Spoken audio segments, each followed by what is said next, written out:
পর্তুগালের জনপ্রিয় একটি ট্যুরিস্ট সেক্টর বেলেম। তো আমি আজকে রয়েছি বেলেমে। তো আমি আপনাদেরকে আজকে দেখাবো বেলেমের সৌন্দর্য, এই পার্ক বা এই আশেপাশের সৌন্দর্যগুলা।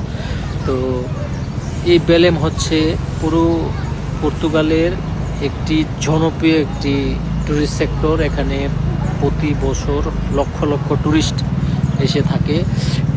এর কারণ হচ্ছে শীতকালীন সময় অন্যান্য ইউরোপে যে পরিমাণ বরফ থাকে বা ঠান্ডা থাকে, ওরা ওই দেশে বেশিরভাগই থাকে না। তারা কিন্তু পর্তুগালের মতো বা পর্তুগালের যে ওয়েদার, এই ওয়েদার মিষ্টি ওয়েদার বা এখানে সবসময় এখানে সূর্য থাকে। তো অন্য দেশে কিন্তু সূর্য দেখা মিলে না শীতকালীন সময়। তো তারা ওই দেশ থেকে কিন্তু পর্তুগাল বেছে নেয় যে ঘোরার জন্য। তো এখানে যদিও ইউরোপে শীত বেশি বেশি থাকার পরেও কিন্তু রৌদ্র থাকে, সূর্যের দেখা মিলে।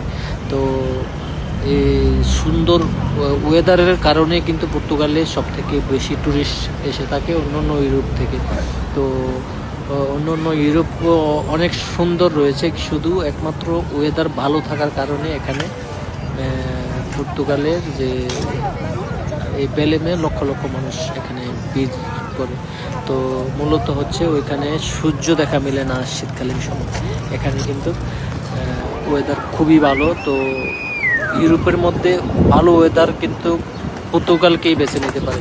তো অন্য দেশ যেরকম Netherland, Switzerland, Iceland, Norway, Denmark, ওই সব দেশে শীতে আপনি বেরিয়ে হতে পারবেন না শীতের কারণে, বা আইস পড়ে ওখানে।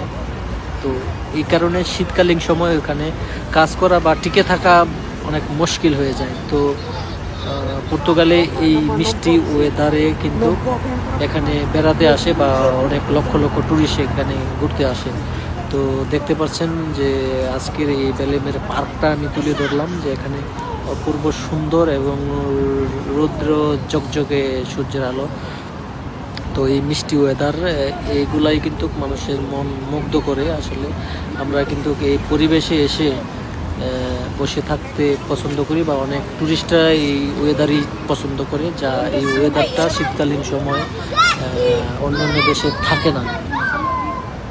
তো যদিও এখন সামার চলে আসছে, তারপরেও কিন্তু আমরা জ্যাকেট গায়ে দিয়ে ঘুরি, শীত কিন্তু থাকি। তো শীত থাকলেও অন্য দেশের তুলনায় অনেক ভালো ওয়েদার পর্তুগাল। তো ভালো ওয়েদার জন্য আপনারা পর্তুগালকে বেছে নিতে পারেন।